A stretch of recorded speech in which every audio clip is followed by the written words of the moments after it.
De nieuwe attractie de Python. Een soort reuzenachtbaan die in Europa zijn weerga niet kent.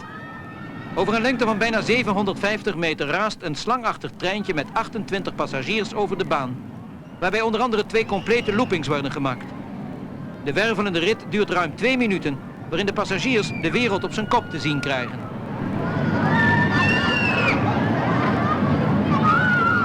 Een ritje met de trein is bij de entreeprijs van het park inbegrepen. De Efteling mikt met deze nieuwe super-achtbaan vooral op een publiek van jongeren en jonge volwassenen, die tot dusver niet tot de grootste bezoekerscategorie behoorden.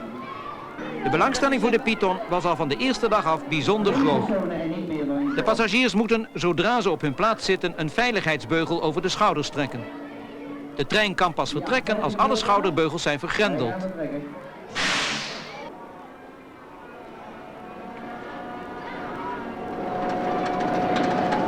Een kettinglift trekt de Python uit het station via een helling van 25 graden naar 30 meter hoogte. En vandaar gaat het op eigen snelheid en zwaartekracht verder. 2 gewone en 2 kurkentrekker-loopings tegemoet.